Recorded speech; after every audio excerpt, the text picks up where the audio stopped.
accountability. However, the African Group wishes to express concern over several substantive issues that limit the report's strategic relevance and operational impact. Firstly, the report provides limited evidence of measurable impact. While it references evaluation activities and thematic reviews, it does not present comparative data, baseline indicators, or trend analysis. Without these elements, it is difficult to assess whether evaluations are driving meaningful improvements or simply documenting activities and processes. Secondly, Chair, the report lacks regional specificity. In a year marked by significant structural transitions, including the closure of the UNHCR Bureau for Southern Africa, the absence of a detailed regional analysis is deeply concerning. The report does not reflect how much changes have affected evaluation capacity, field coordination, or protection outcomes in the sub-region. This omission, we believe, risks obscuring the challenges faced by states and their communities in Africa, and in particular Southern Africa, and undermines the principle of context-sensitive evaluation. Thirdly, Chair, the African Group notes the weak feedback loop between evaluation findings and programmatic adaptation. The report does not clearly demonstrate how lessons learned are being translated into policy reform, budgetary decisions, or operational adjustments. Moreover, the perspectives of affected populations and local partners and field staff are notably absent, raising concerns about the inclusivity and relevance of the evaluation process. Fourthly, the lack of a robust accountability framework is troubling. Recommendations are noted, but there is no clear roadmap for implementation, no timelines, no identification of responsible entities.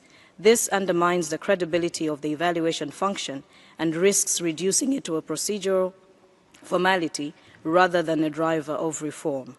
Finally, Chair, the report does not adequately address risk.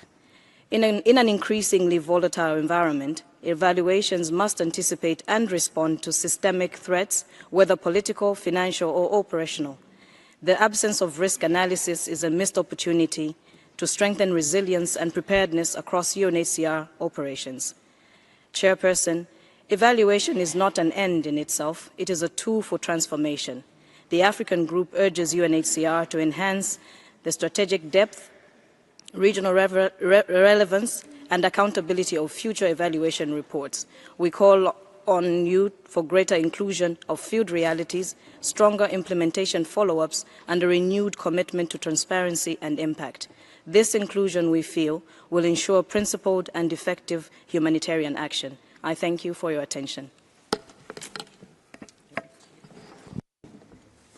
Muchas gracias. Thank you.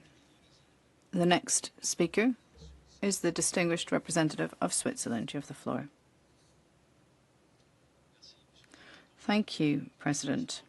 Switzerland takes note with concern of the budget cuts that affect the work of the Evaluation Office.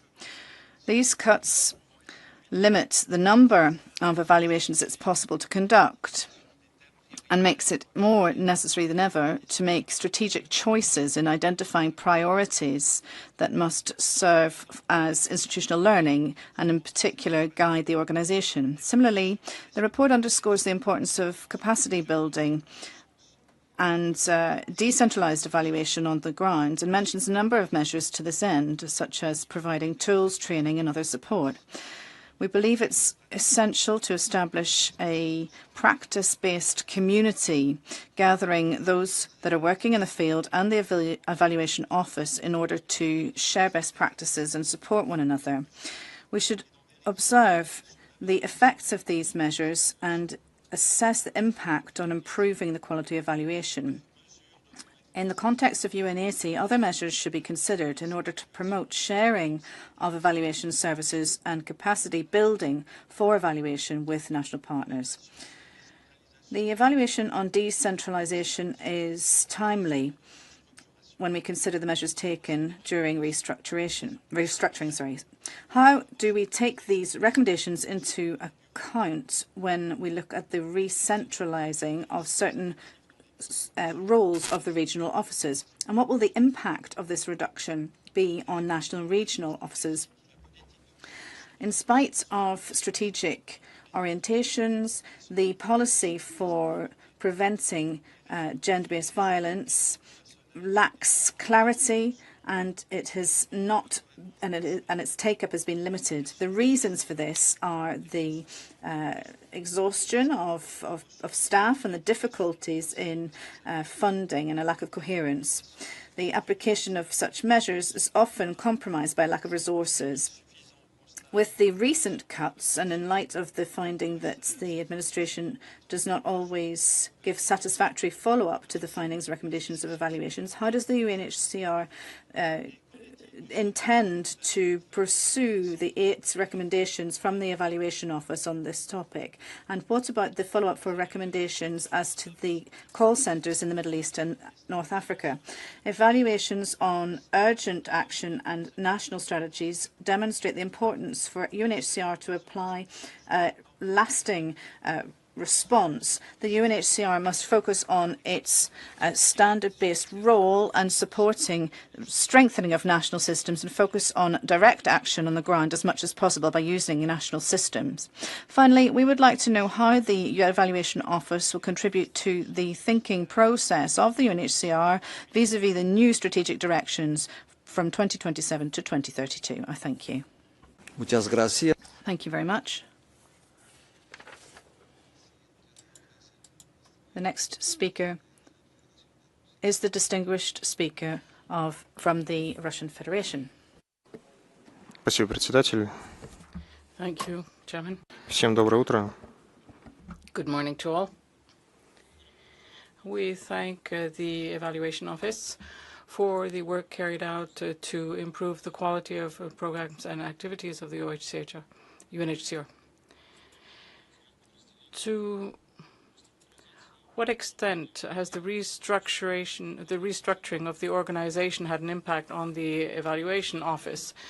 Is there any adaptation of these strategies planned to adapt to the new realities?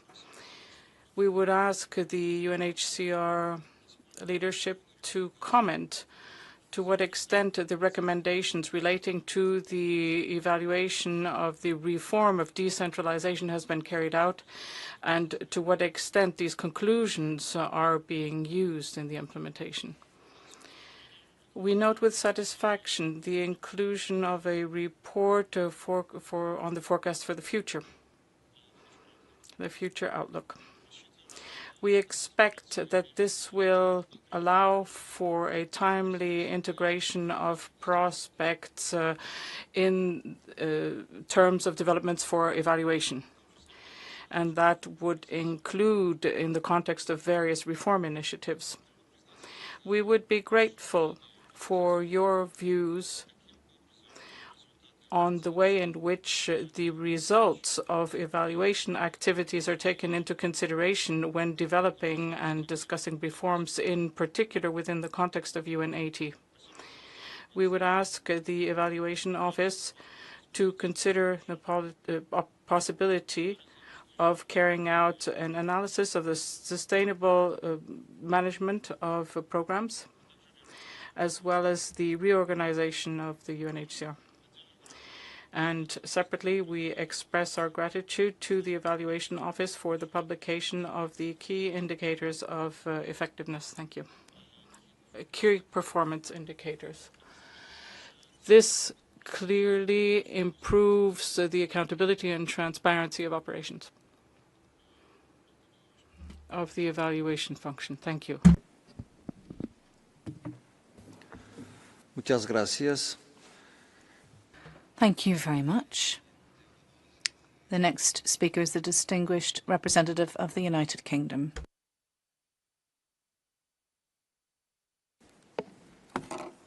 Thank you, Chair. I'd like to begin by thanking the Evaluation Office for their report. Independent evaluation provides vital insights to enable an organisation to learn and improve its impact and make sound, evidence-based decisions. It helps the organisation to maximise the value it achieves from every dollar. The UK values the important and insightful evaluations the Office has and is undertaking, as is reflected in this report. Given the key role the Office plays in building the evaluation approach and capacity across the organisation, it will come as no surprise, and you said the same in your opening remarks yesterday, Laurie, that as with all of the other issues we've discussed here this week, we're also concerned about the impact of cuts on the capacity of the Evaluation Office. As such, we take note of the reduction in staff as well as the number of evaluations, and thank you for commenting a bit more on this in your presentation yesterday, as well as your projection for 2026. We also want to acknowledge the progress made on the evaluation strategy. We appreciated the insights offered in the report on some of the important work done in respect of strategy implementation, including continued steps to build capacity across the organisation and consolidated efforts with other agencies and organisations, and we hope it will be possible for such initiatives to continue. We note the report states that a formal management process to systematically monitor and report on evidence-based decision-making has yet to be established, and timely management responses to evaluation recommendations remain a challenge. And we would urge management to work with the Evaluation Office to ensure improvements in this area and ensure that evaluations have the impact that they should. In closing, we reiterate our strong support for the work of the Evaluation Office and its vital contribution to strengthening UNHCR's effectiveness and accountability. Thank you.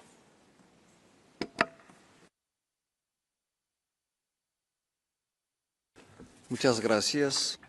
Thank you very much. There are no further requests for the floor.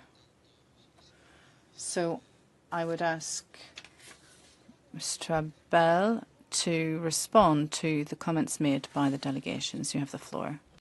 Thank you, Mr. Chair. First of all, thank you very much to Zambia and the Africa Group for their comments. I couldn't agree more that evaluation is not an end to itself, but a tool for transformation. With respect to information in the evaluation report, the global evaluation report on impact, baselines, data, trends, unfortunately, and this has to do with the lack of regional analysis, we're really limited to the amount of space that we have in the reports. This year, everyone was asked to cut their reports by 20% because of the high cost of translation into official languages. So you'll see that the annexes that usually accompany the report, the annex that of completed evaluations, of planned evaluations, and indeed the KPI table, key performance indicators, they're not in your reports. They're actually on our website. So if you noticed that they were missing, that's where you'll find them, and that was purely for financial reasons. So on regional analysis, we have actually just completed a regional analysis of evaluations in the Africa region, and I'd be very happy to organize a specific briefing with the Africa Group on this publication and some of the key learning. We have less evaluations in other regions. We have quite a few in the Americas, less in Asia Pacific and in MENA and in Europe. But we always reach out to member states. So Mauritania will remember that we had a briefing. They were involved from the beginning of the evaluation, the country strategy evaluation, right through to the end, and we had a briefing at the end between Mauritania and Geneva. Republic of Korea, we've had conversations right from the beginning of that country strategy evaluation. So bilaterally, we're trying to keep member states informed about evaluations in their countries, but always happy to provide additional briefings. And on impact and data, I think you'll find that if you look into the individual evaluations themselves and often into the annexes where there's a lot more data, that you'll see that we're doing a lot to try and tease out where there's credible evidence, information on the impacts of UNHCR's work and the changes that it makes in the lives of people. A case in point would be the Mali country strategy evaluation recently, where we were able to use the results monitoring survey data to really tease out impacts in terms of increased access of displaced people to services, health, education, etc. On the translation of the recommendations into action, I think I'll leave that for said colleagues to respond to. But just on, there is actually a roadmap for the implementation of recommendations. Every evaluation has a formal management response, which is published beside the report, which indicates whether management agrees with the recommendation, fully, partially, or not at all, and the actions that they plan to take, and the deadlines for implementing those actions. What we're missing is not the management response. What we're missing is a system for knowing whether those actions actually happened afterwards. And then on risk, if you look at the evaluation policy, and this is where maybe the next version of the evaluation policy could be strengthened, the drivers of the topics that are selected for evaluations are not only about risk, it's also about ensuring that we have sufficient coverage of strategic directions, the 16 results areas, and I'll come back to the comment of Switzerland in a moment. And so the choice of topics is really led by a variety of factors, including, for example, consultation with member states earlier this year, consultations with the NGO community through ICFA, etc. But I think you're right that in the next version of the policy we could look more at risk. Having said that, I think just two pieces of work to mention that completely respond to the issue of risk. Earlier this year, when the financial situation was becoming more evident, my office pulled together lessons learned from closing offices, from several evaluations, in order to provide a couple of key recommendations on what to think about as UNHCR scales down and in some cases closes offices. This is a risk. This is a risk for future partnership with national governments. This is a risk for UNHCR's ability to continue to protect refugees in the countries in which we have less presence. And the second piece of work that we've started just recently, and again, this was a topic that was proposed by member states during the consultation in Q1, and that's an end-to-end review of how UNHCR is managing tightly earmarked donor funding.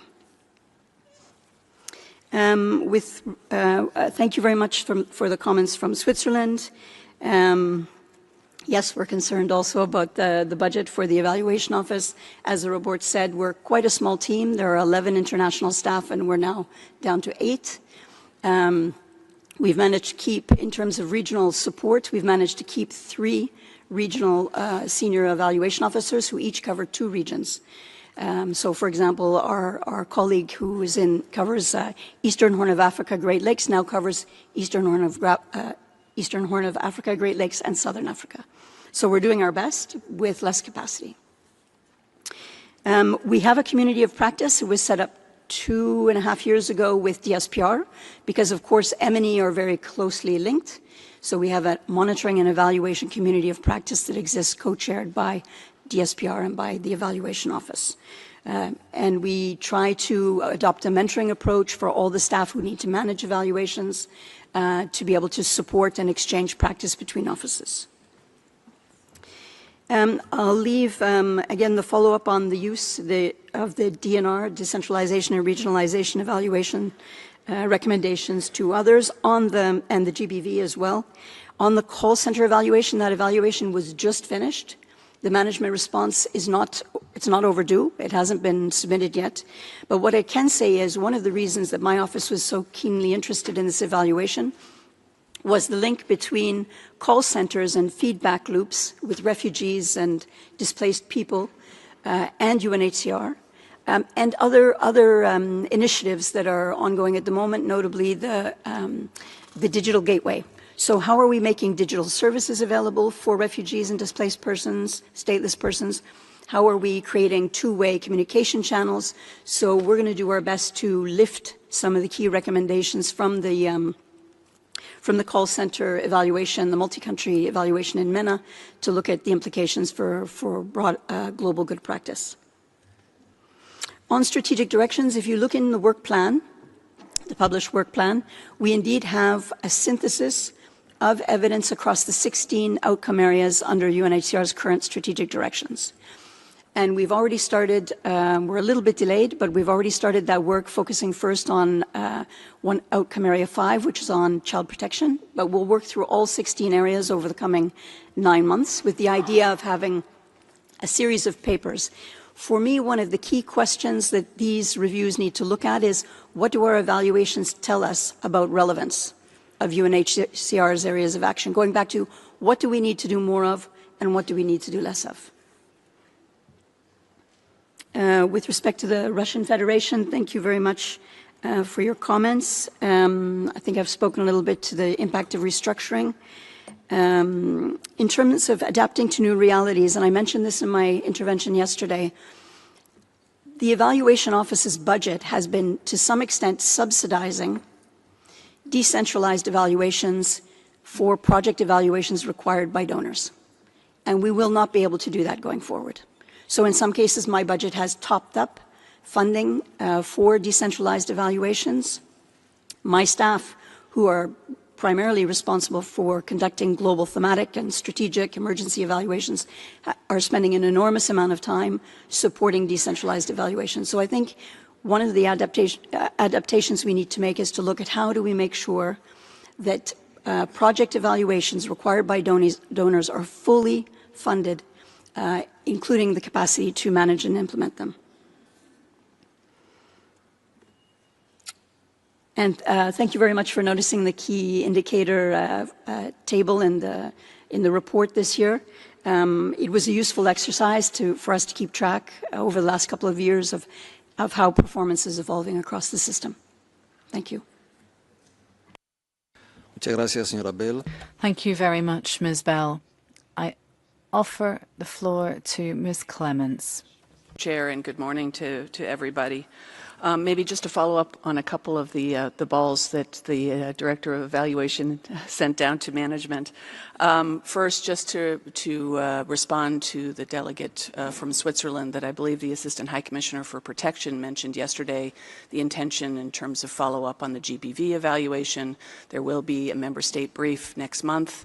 I think she did also say that with regard to some of the budget cuts, how heavily impacted that particular sector is, and our deep concerns about that. But that is something that I think we will want to have a very intensive conversation to go back to some of the comments made by the High Commissioner and others on the podium during this week, and we've heard that in the room as well, but we'll follow up very closely on that. I wanted to respond to the comments in terms of how the decentralization and regionalization evaluation has impacted the review and the restructuring. This was discussed a little bit in standing committee, both in the summer and then as well in September, but for the benefit of this committee, it heavily influenced how we approach the review and perhaps one of the more important documents that guided. What we have tried to do in terms of this very difficult review and restructuring is to ensure that the core principles that establish that decentralization, particularly to ensure the region and context-specific nature of the way that we have devolved decision-making closer to the people that we work with and for, does not change. And so to that extent, in terms of how we will move forward and where we have put capacity in terms of, as we call it, the three different levels between operational representative, sub-office level, regional bureau, and then headquarters, that we've tried to maintain that very clear distinction. Where we are seeing, because of how severe some of the cuts have been, is the specific technical capacity that we had hoped very much to have that context specific embedded in some of the operations, or if that was not possible at the regional bureau level, we are finding now as we're doing the gaps analysis and the like, that a lot of that capacity is no longer possible to retain at the level of operation, or in some cases even at the regional bureau level. So we will have to do more of that from the headquarters level, and even that I think will be quite strained if I'm honest. But if, as we embark again on what the 2026 detailed planning looks like, we will continue to use that decentralization, regionalization evaluation very much as our bellwether of how we move forward. As we're rolling out, for example, global shared service and the way that we help to support that operational delivery through HR, IT, supply, finance, for example, just in terms of modeling, there will not be a change to what we will be delivering in terms of the kind of capacity from those enabling functions. But it's the how that changes. It's that transactional processing that changes in terms of this review, and particularly that rollout, which started on October 1st. But we'll continue to keep this committee apprised as to how we're using, as we do all evaluation outcomes, very practically next steps. And I just wanted to flag, Mr. Chair, the final point that the Director of Evaluation made on call centers and how heavily that has influenced the rollout of what could be one of the most transformational components of our engagement with refugees, which is the digital gateway. And there is a direct correlation between the two. Thank you. Muchas gracias, señora. Thank you very much, Ms. Clements. That brings us to the end of item 5 of the agenda. Excellencies, distinguished delegates, we'll now move on to item 6. Under this item, the committee has before it UNHCR's programme budget for 2026, contained in A/AC 96/76/5. Also relevant to the discussion is the report of the Advisory Committee on Administrative and Budgetary Questions, ACABQ, A/AC 96/76/6.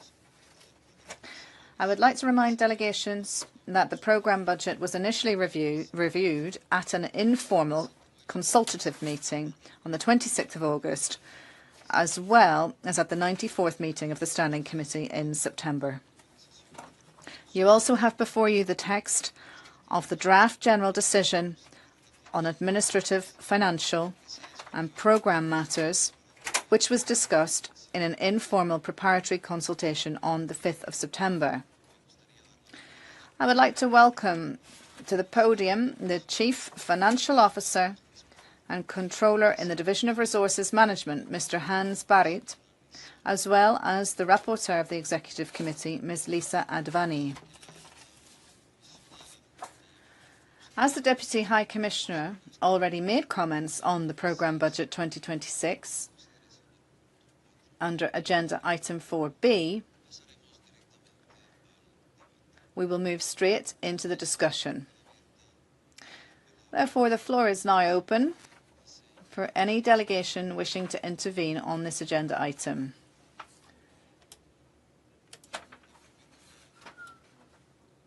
First, I give the floor to the distinguished representative of Uganda, speaking on behalf of the African Group. You have the floor. Thank you, Chair. Good morning.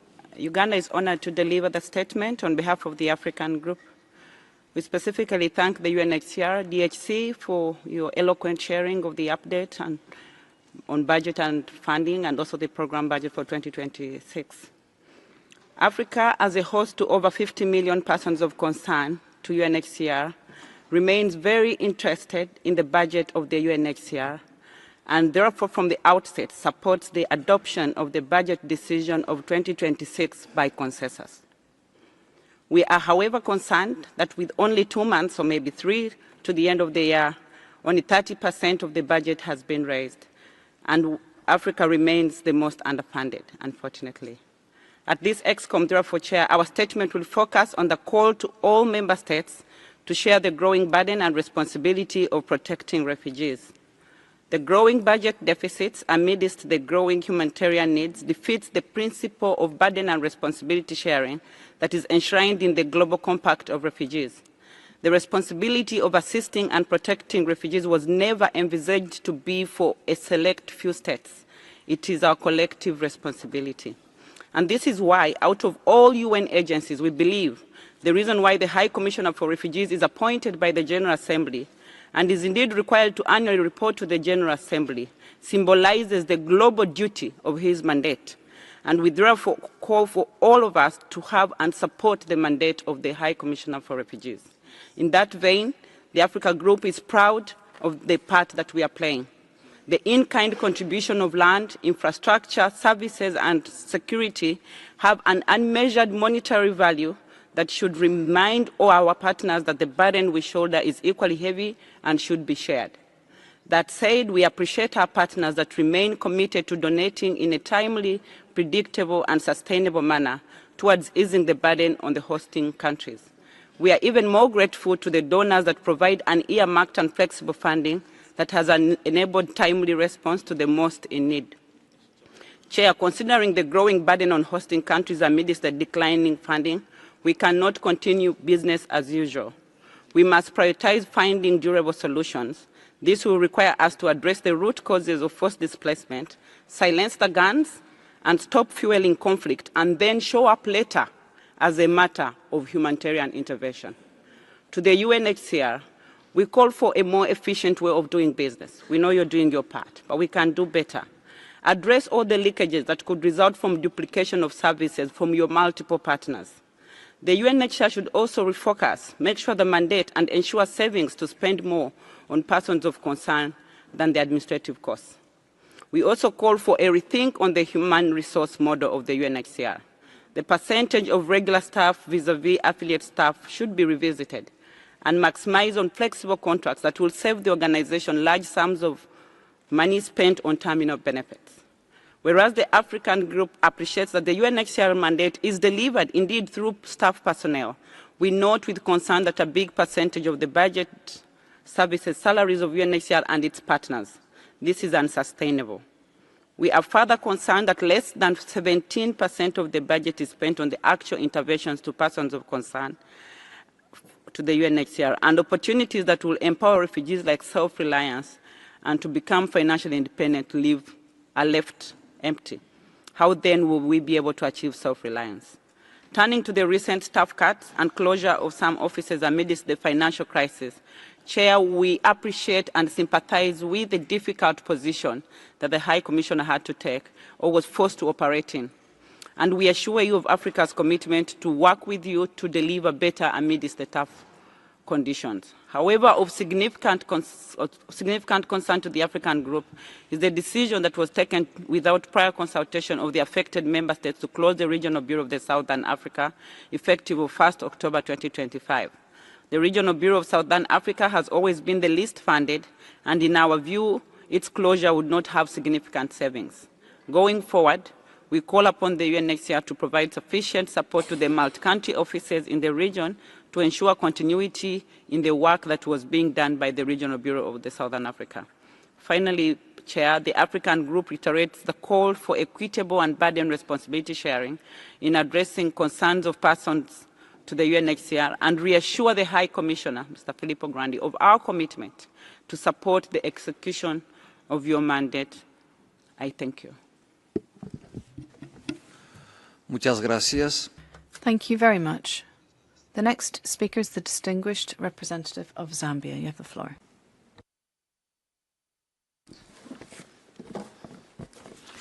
Thank you, Chair. Zambia aligns itself with the statement delivered by the distinguished delegate from the Republic of Uganda. Zambia has been a committed partner of UNHCR in hosting refugees and asylum seekers. However, over the past 5 years, a more than 40% reduction in UNHCR funding, exacerbated by global humanitarian budget cuts from key donors like the United States, has severely strained our capacity to sustain essential services in education, healthcare, livelihoods. Amid rising global displacement, economic challenges, and shifting donor priorities, refugee response budgeting has become increasingly unpredictable, making international burden sharing not only important, but urgently necessary. Chairperson, Zambia has made substantial government-led investments in refugee protection, demonstrating the true national responsibility and solidarity. Annually, the government allocates over 4.1 million Zambian kwacha, equivalent to about $147,000 to refugee programs, and deploys public service personnel such as teachers, healthcare workers, social workers, agriculture extension officers, and police to refugee hosting areas to deliver essential services to both refugees and host communities. Our vision for refugee protection in Zambia is grounded in inclusion, dignity, and long-term solutions. Today, refugees in Zambia receive free legal documentation, including birth certificates that not only affirm their identity, but also safeguard their rights under the law. We have extended universal health coverage to refugee populations, ensuring that even the most vulnerable, such as those over 60 years of age, receive free health care just like Zambian citizens. And in education, refugee children are now fully integrated into Zambia's free education policy, removing financial barriers that once kept many out of the classroom and giving them a fair chance at a brighter future. Chairperson, however, these gains are now under serious threat. Over the past 5 years, Zambia has experienced a more than 40% reduction in UNHCR funding, compounded by a global cut in humanitarian assistance from major donors. This has placed tremendous strain on our ability to sustain essential services, particularly in health, education, and livelihoods. The impact is most visible in transit centers in Maheba refugee settlements, where new arrivals are now receiving no food assistance or basic necessities, no hygiene kits, no shelter materials, not even most immediate and life-saving supplies. The situation is not only unsustainable, it is quite frankly inhumane. Without urgent and predictable international support, we risk eroding years of progress. While Zambia appreciates the support from donor partners, it urges more timely and adequate funding. With UNHCR failing to raise the total amount for 2025, this situation is particularly worrying for Africa, which hosts over 50 million persons of concern. Zambia also expresses concern over the unconsulted closure of the Southern Africa Bureau and the absence of a dedicated allocation for the region for the 2026 budget. Clarity is sought on how Southern Africa's needs will be addressed under the East and the Horn of Africa framework, especially as the region has historically received the least funding. Chairperson, Zambia remains committed to protecting refugees but cannot bear this responsibility alone. We urge UNHCR and the international community to increase predictable, long-term funding for protracted refugee situations, prioritize sustainable integration programs to reduce reliance on emergency aid, and ensure equitable burden sharing so frontline countries like Zambia do not carry a disproportionate share. Chairperson, in conclusion, Zambia is doing its part, but we must not be left to do it alone. Solidarity must be matched by support, and global responsibility must translate into real investment. Together, let us protect the progress we have made and build a stronger, humane refugee response system for all. I thank you. Muchas gracias. Thank you very much. The next speaker is the distinguished representative of Uganda in the national capacity. Thank you, Chair. I'm delighted to come back in my national capacity. My government, my delegation aligns with a statement of the African Group delivered by Uganda. Yes, we all need to smile on this day. Chair, the budget of the UNHCR has in the recent past generated a lot of interest, and like you all know, it's of paramount interest to my government. We are interested in the budget of the UNHCR not because it's the Uganda government budget. That would be for Parliament, and that's where we would flex our muscles.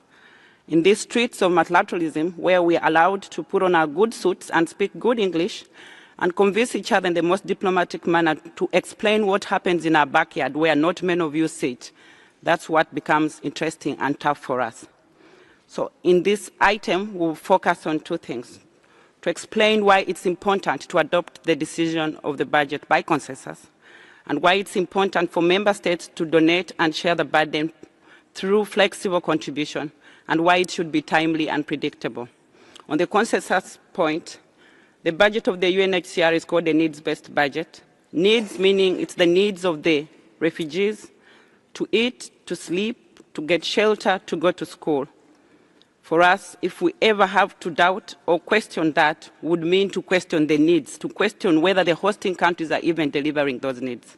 And that's why we remain very committed and thank all member states that remain committed to supporting this decision of consensus. To the burden and responsibility, especially through donating flexible funding. The UNHCR that we often put on a very tough wall, and Uganda has done that. We sometimes ask you for the impossible. Yes, we expect you to be very efficient in whatever you do, and we call on you to do that. We think you could do better in your human resource model, and we share that view. However, the member states also have a big role to play. When we donate fixed or earmarked money, we ask the UNHCR to explain what is unexplainable. I think member states today need to think, like my minister said on the first day, if you're earmarking your contribution, you're asking hosting countries to earmark who we host. If you say your money is for GBV or your money is supposed to go to a specific region, a region that has got an emergency and needs immediate intervention is stuck and cannot benefit from this budget. And when we come and speak roughly or very seriously to Mr. Filippo Grandi and ask him why his budget is not delivering, I think we are pushing forward double standards. We are asking you what you cannot do. And for this, I want to appeal to member states, to colleague states, that we need to do our part and share and contribute flexible, timely funding, and then hold them responsible on that part. On the bit of burden and responsibility sharing, the African statement was very clear on this. Hosting countries have done so much. We continue to keep our borders open. We continue to share the little. Our fragile infrastructure has been torn. Our borders are very porous and fragile, and yet we have not prioritized defense. We have not prioritized our nationals or our citizens' interests. We have prioritized humanity.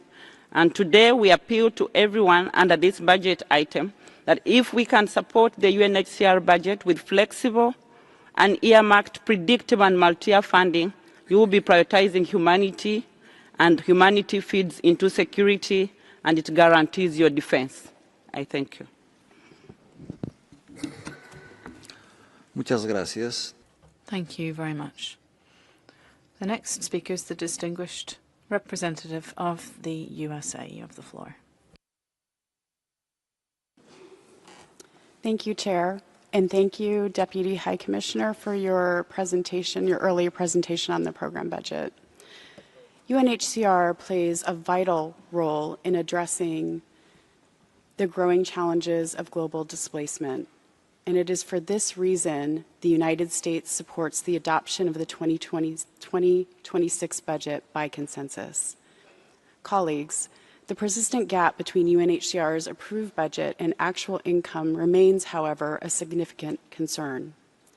While we welcome the agency's recent structural reforms, measures thus far have been insufficient to address the widening gap between UNHCR's approved budgets and the resources it can truly raise.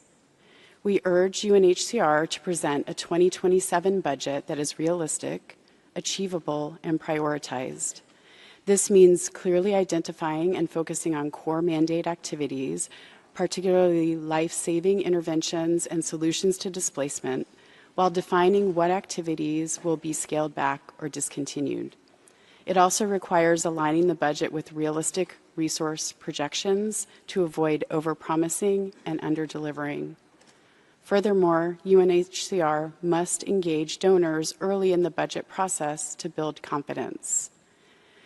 The time for wishful budgeting is over. UNHCR must demonstrate discipline, accountability, and a genuine commitment to reform. Only then can we build a humanitarian system that is sustainable, effective, and capable of meeting the challenges of our time. For decades, the United States has shouldered a disproportionate share of the global humanitarian burden. This model is unsustainable and unfair to American taxpayers. The time is right for change, and we can do better together. Thank you. Muchas gracias. Thank you very much. The next speaker is the distinguished representative of Ethiopia.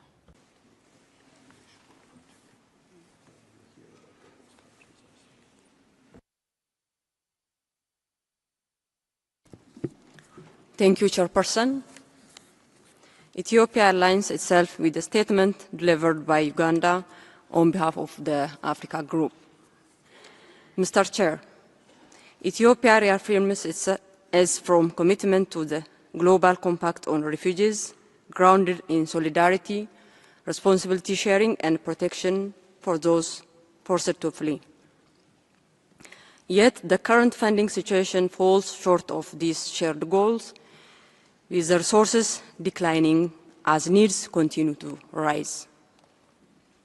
We must ask, what is being done to ensure donor countries honor their commitments?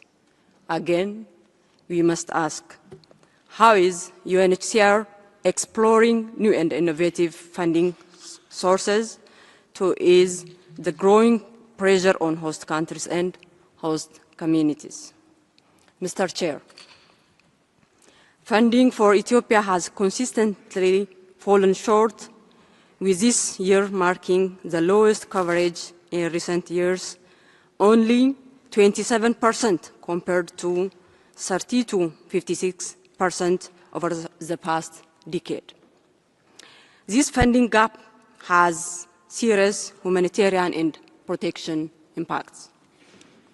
In addition, forcibly displaced children face heightened risks of abuse, neglect, violence, and trafficking, while gender-based violence remains widespread.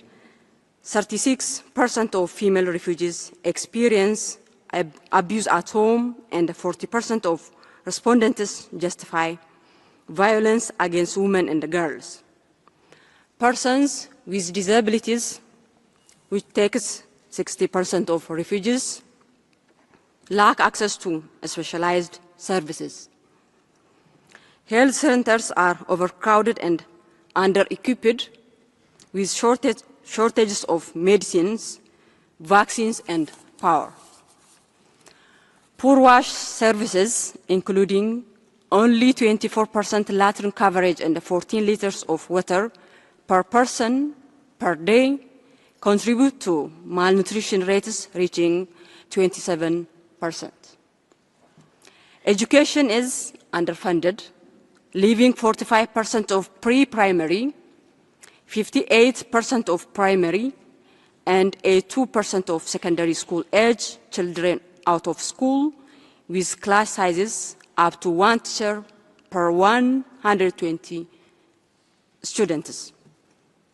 67% of refugee households lack adequate shelter, and only 43% of refugees are in the labor force, with nearly half unemployed, resulting in 75% living in poverty.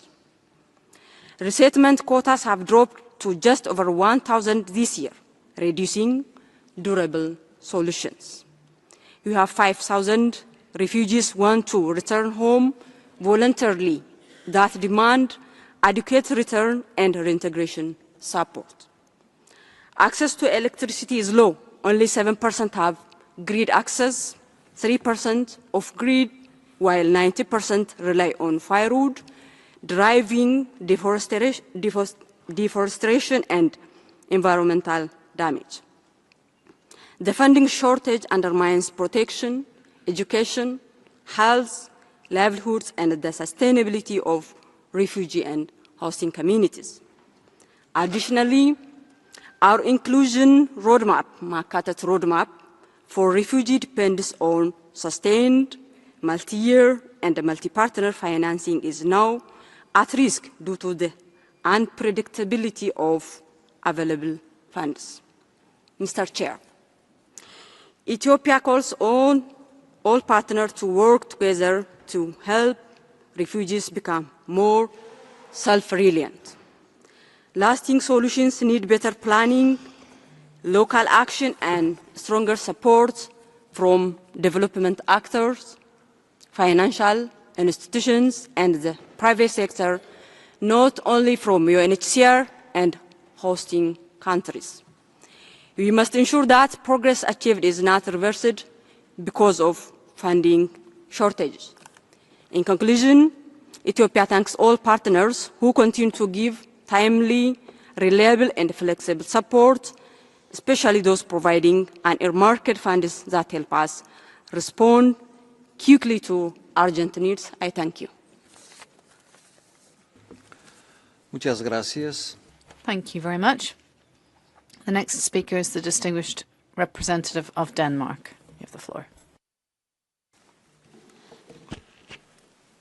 Thank you, Chair. Denmark supports the adoption of the budget proposed for 2026 and agrees with Uganda on the importance of adopting the budget with consensus. We also share the concerns about the proposed cuts to UNHCR's 2026 budget as expressed by several member states this week. The forecasted 20% reduction will impact UNHCR and those it serves not only in 2026, but in years to come.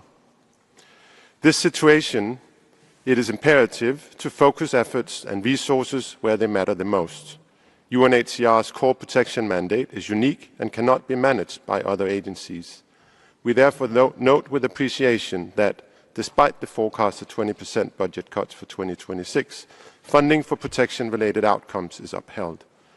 We call on you to ensure that this remains the case once funding becomes available. The starting point for proper prioritization is obviously a thorough understanding of actual needs across all displacement situations. However, with uncertainty at unprecedented levels, it is more important than ever that the process is guided by a realistic assessment of available financial resources and capacities across the organization, along with a clear strategy that sets a coherent course for the entire organization. Further, we encourage UNHCR to engage in a close dialogue with member states as the strategy is set and as priorities are determined and budgets adjusted accordingly. This will help inform decision-making and sound risk management. We recognize that this is a challenging task under the current circumstances, but it is all the more important while awaiting the new High Commissioner's arrival and as cuts are enforced at all levels, leading to uncertainty internally and challenges in partnerships. These approaches will help ensure the required stability and direction when the all-important process to revamp and reform the budget is initiated in preparation for 2027. This will be a crucial part of making UNHCR fit for purpose in a rapidly changing world. Denmark stands ready to continue engaging closely with UNHCR in this process. Thank you. Muchas gracias. Thank you very much. The next speaker is the distinguished representative of the Netherlands. Thank you, Chair. Let me first echo Uganda's plea for more flexible funding. We need flexible funding more than ever. Host countries like Uganda and Ethiopia, who just spoke before me, are taking their responsibility. So let us donors do our part. As we mentioned in our national statement, the Netherlands is proud to remain a committed, multi-year, unearmarked donor. Chair, the Netherlands would like to express our strong support for the programme budget for 2026. As the High Commissioner said on Monday, we cannot afford it not to have a budget, or to have a budget without full support. Let's keep UNHCR's persons of concern in mind in this context. Without the budget, what are we going to do for them? The budget is in our collective interest, to all of us in this room and beyond. Chair, related to the budget, the Netherlands would like to underscore our strong support for the long-standing principle of consensus-based budgetary processes in humanitarian fora. We strongly oppose any challenge to this principle, including through any reconsideration of textual proposals that have not previously received support. I thank you. Muchas gracias. Thank you very much. I now offer the floor to the distinguished representative of Zimbabwe.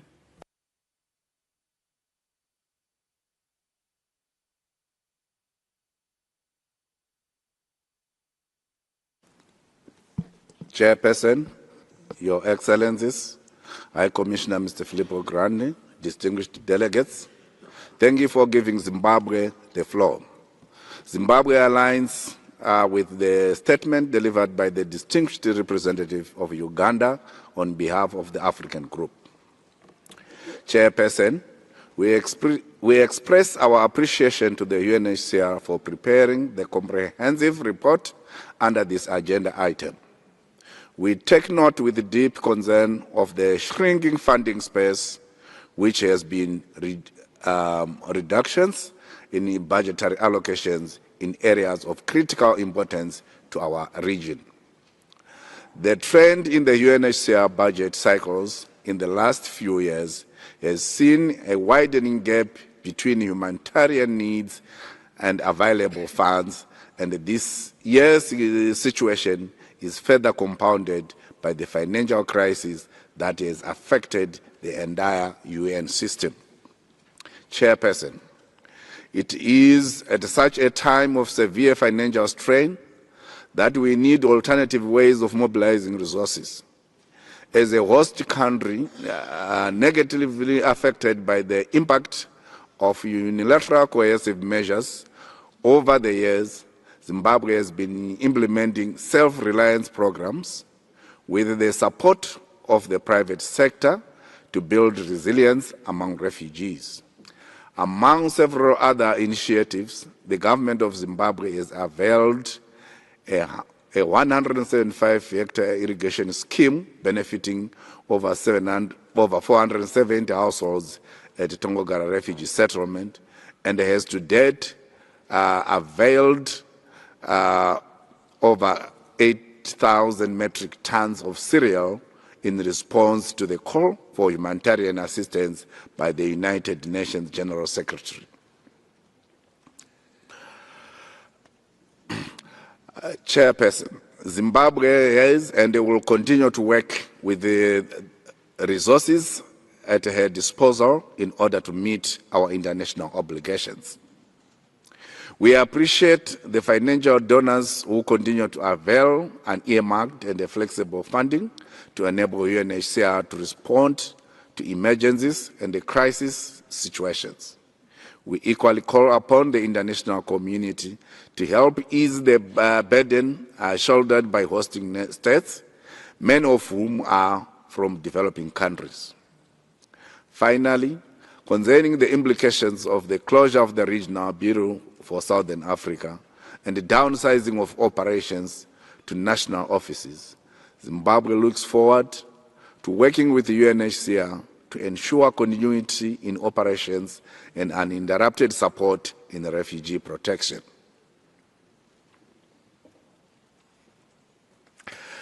We call upon the UNHCR to ensure the continued employment of staff in the national offices, including those being currently supported by UNHCR, and request that the multi-country office be adequately capacitated.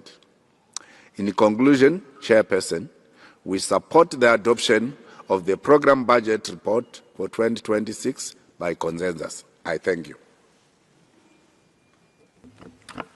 Muchas gracias. Thank you very much.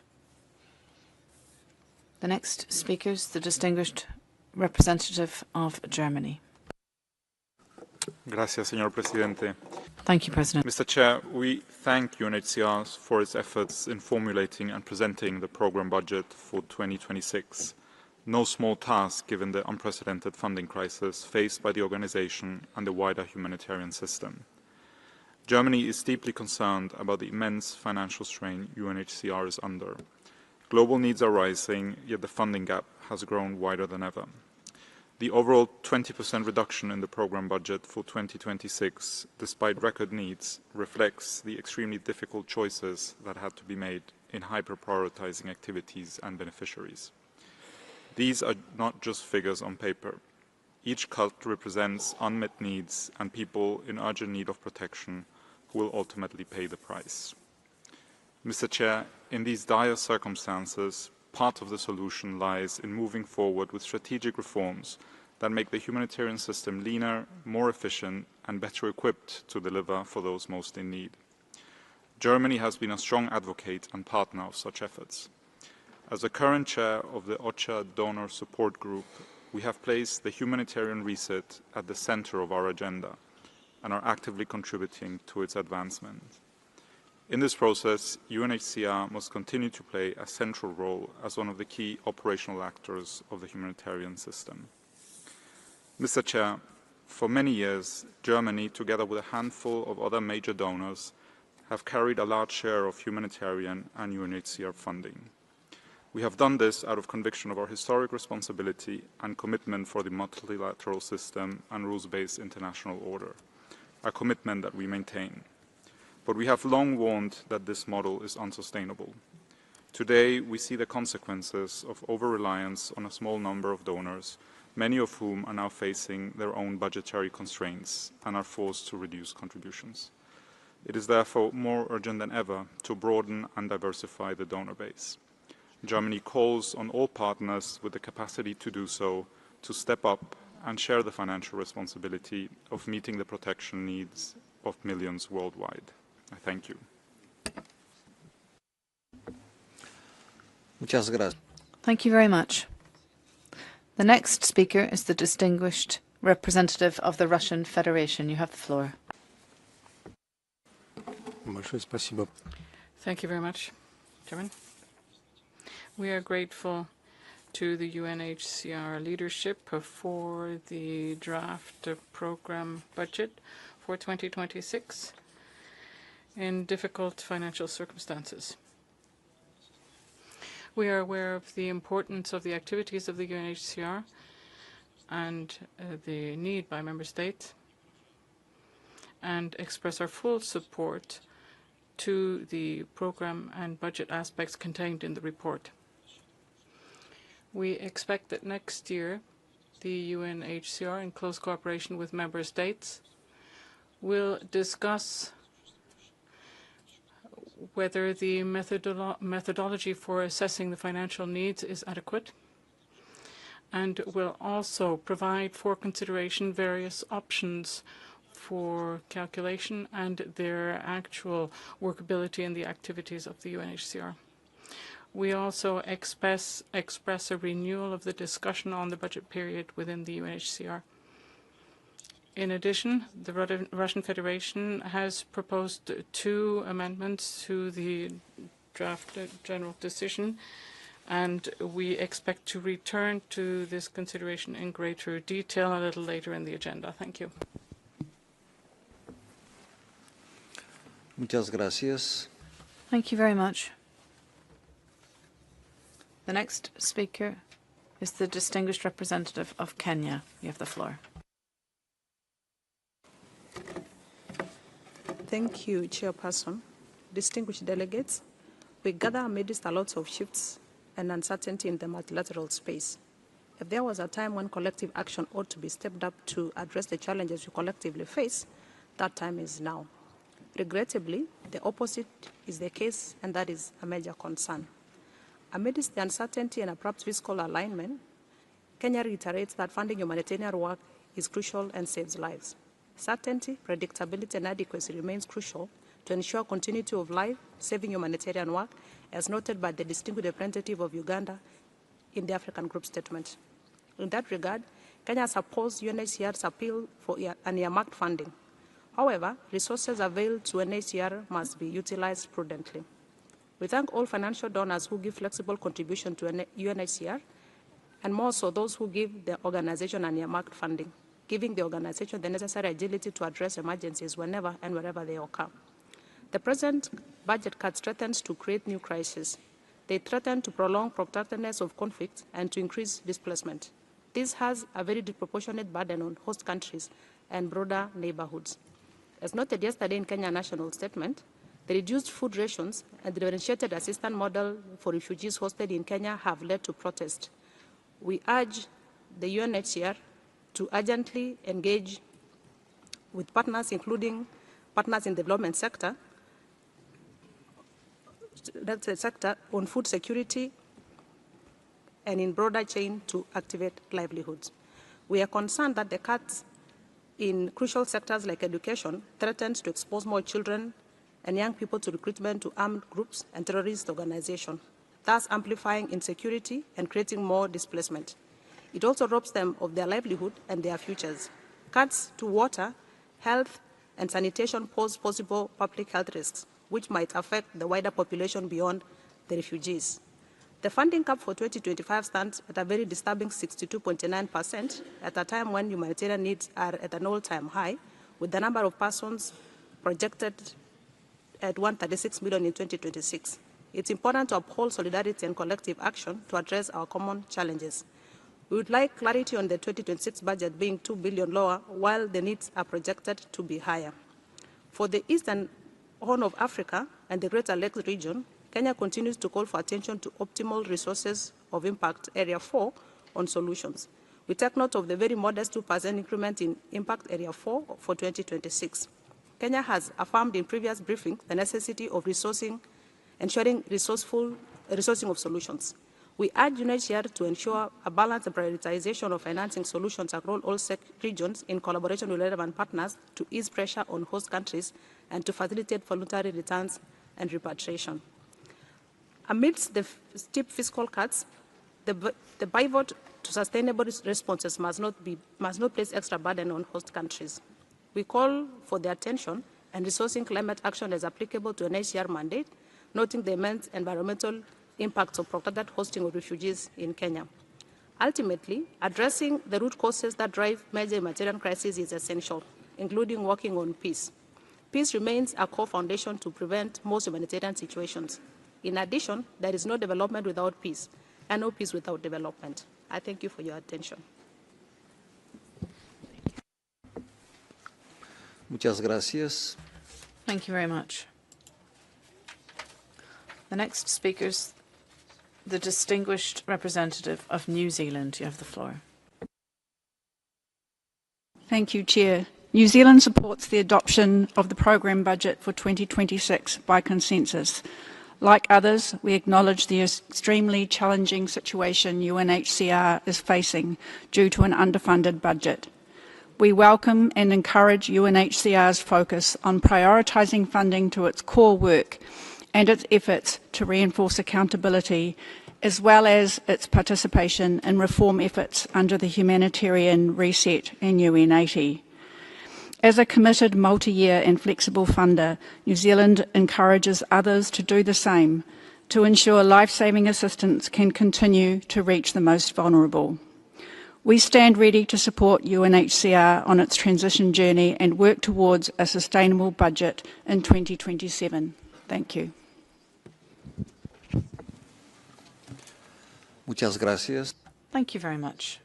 The next speaker is the distinguished representative of Burkina Faso. You have the floor.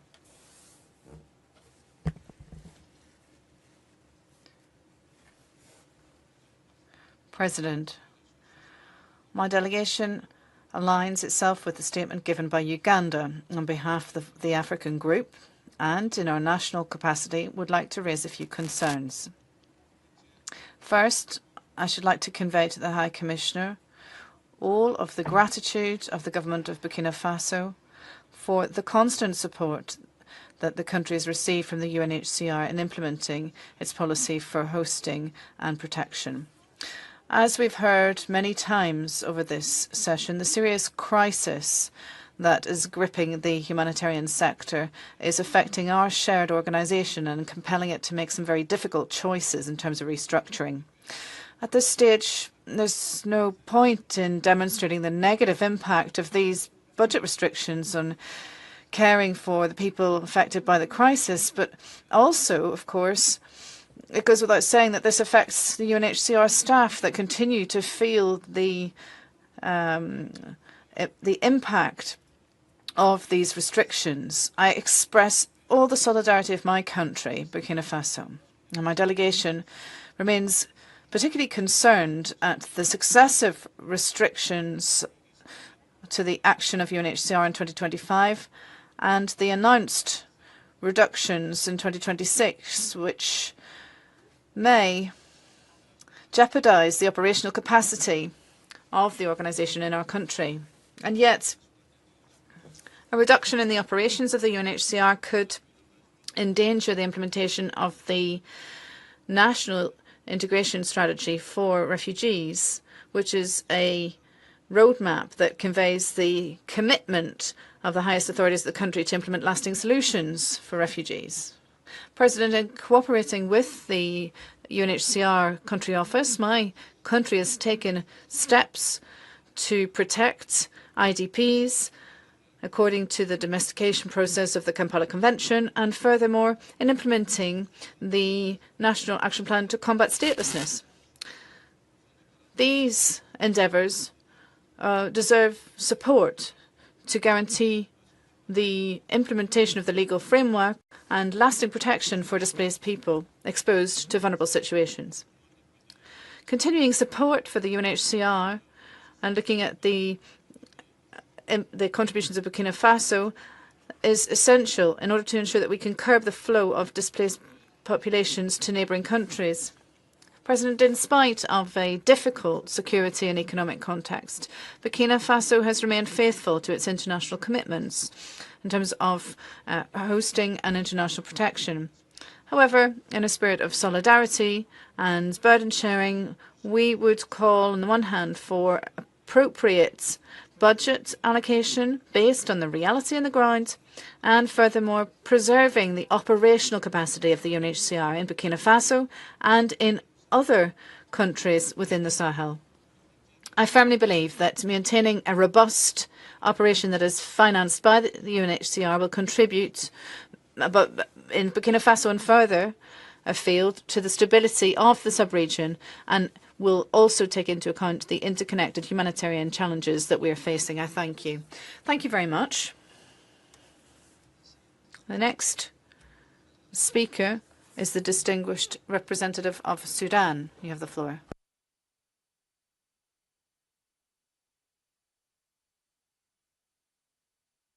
Thank you, Mr. Chair. Good morning, everyone. Sudan aligns itself with the statement delivered by the distinguished representative of Uganda on behalf of the African Group. We'd like to begin by expressing our deep concern over the unprecedented financial crisis facing the multilateral humanitarian system, which has severely constrained the ability of UNHCR and its partners to deliver on their mandates. This financial pressure comes at a time when humanitarian needs are escalating globally. For Sudan, it means that life-saving interventions are being scaled